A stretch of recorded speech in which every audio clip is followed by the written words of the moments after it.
brought to you by Silver Pumps. Top quality और consistent performance के लिए सिर्फ सिल्वर पंप्स नाम याद रखना। नमस्कार, आप देख रहे हैं बिहार तक और आपके साथ मैं हूं ऋचा शर्मा। बिहार में इस साल विधानसभा के चुनाव होने हैं और इससे पहले केंद्र सरकार सदन में वक्फ संशोधन बिल पेश करने वाली है, जहां विपक्षी पार्टियां इस बिल को लेकर विरोध करती नजर आ रही हैं, मुस्लिम विरोधी बता रही हैं। एनडीए के लगभग सभी पार्टियों ने समर्थन इस बिल को दे दिया है, लेकिन बिहार में नीतीश कुमार को क्या नुकसान होगा, ये सवाल बरकरार है। नीतीश कुमार ने पटना में बीते 23 मार्च को अपने सीएम आवास पर रोजा इफ्तार पार्टी का आयोजन किया था, जिसमें राज्यपाल आरिफ मोहम्मद खान शामिल हुए थे। लेकिन वक्फ बिल पर स्टैंड क्लियर नहीं होने की वजह से कई मुस्लिम संगठन इसमें शामिल नहीं हुए। इतना ही नहीं, मुस्लिम संगठनों ने तो पटना में विरोध प्रदर्शन भी किया कि अगर नीतीश कुमार वक्फ बिल का समर्थन नहीं करते हैं तो बीजेपी का मामला बिगड़ जाएगा और अगर करते हैं तो उनका वोट बैंक गड़बड़ा सकता है। देखिए, बिहार में 57 ऐसी सीटें हैं जहां पर मुस्लिम वोटर निर्णायक भूमिका में है।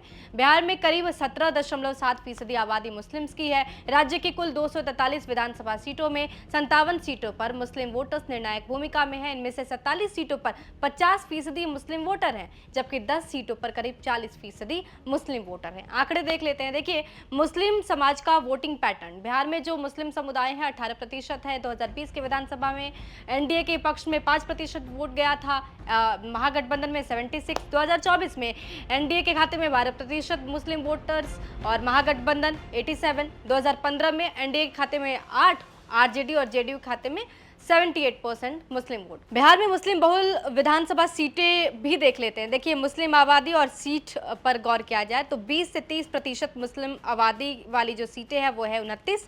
ऐसे ही 30 से 40% मुस्लिम आबादी वाली जो सीटें हैं वो 7 हैं। 40 से ज़्यादा 11 ऐसी सीटें हैं जहाँ पर 40 से ज़्यादा प्रतिशत मुस्लिम वोटर्स हैं। 47 ऐसी सीटें हैं जहाँ पर 20 से ज़्यादा मुस्लिम वोटर्स हैं। ऐसे में अगर वोट बैंक की परवाह किए बिना नीतीश कुमार वक्फ बिल का समर्थन करते हैं तो उनके साथ खेला हो सकता है, पर मुस्लिम समुदाय आरजेडी या फिर महागठबंधन की ओर झुक सकता है। एनडीए की सहयोगी पार्टी जेडीयू ने सरकार को 3 सुझाव दिए, जिसे बिल में शामिल भी कर लिया है। और जेडीयू ने सरकार से कहा है कि जमीन चूंकि राज्य का मामला है, लिहाजा नए कानून में भी यही प्राथमिकता बरकरार रहे।